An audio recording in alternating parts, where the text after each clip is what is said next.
Siya ang paboritong tao ni Blackbeard. Pero ironically, siya rin ang naging pinakamalaking kapalpakan ng buong crew. Simula pa lang, wala pa siyang kahit isang panalong laban. Laging talo, laging bugbog, laging nauuna pang mag-collapse. Nawalan pa siya ng 2 devil fruits na halos pang god tier, kaya sobrang bagsak ng reputation niya lalo na sa laban niya kay Inu. Noong hinabol ni Ace si Teach, nagbuhat pa siya ng bahay at inihagis kuno para protektahan ang kapitan. Pero isang fire attack lang ni Ace, tunaw agad si Burgess at napaatras siya ng walang laban. Sa totoo lang, general level fighter lang ang tier niya. Pero kahit sobrang hina niya, di mo maikakaila ang loyalty niya kay Teach. Kahit pa admiral level kalaban katulad ni Garp, susugod pa rin siya. Kaso isang suntok lang ni Garp mula sa ere, bagsak siya kaagad. Kahit ganun, mataas pa rin tingin ni Teach sa kanya. Ginawa pa nga siyang first ship captain at pinaplanong ipakan sa kanya ang Mera Mera no Mi para ipalaban sa Dressrosa tournament.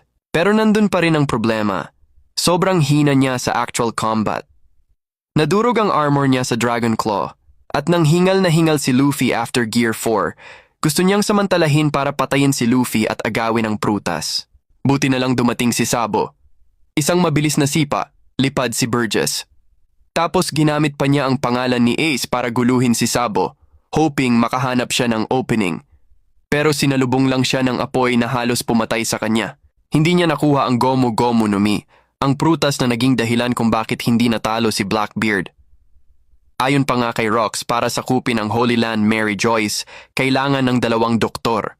Isa doon ay ang legendary doctor ng Elbaf na dapat kainin ng Giant King para magamit. At nalaman natin na ang doktor na iyon ay ang rubber fruit power ni Joy Boy 800 years ago. Kapag nag-awaken, nagiging Sun God Nika form, isang lakas na kayang tumalo kay Inuarashi. Ang pangarap ni Blackbeard na maghari sa mundo, nakaasa pa naman kay Burgess, na kalaunan ay kumain ng lily fruit. Malakas ang enhancement ability nito.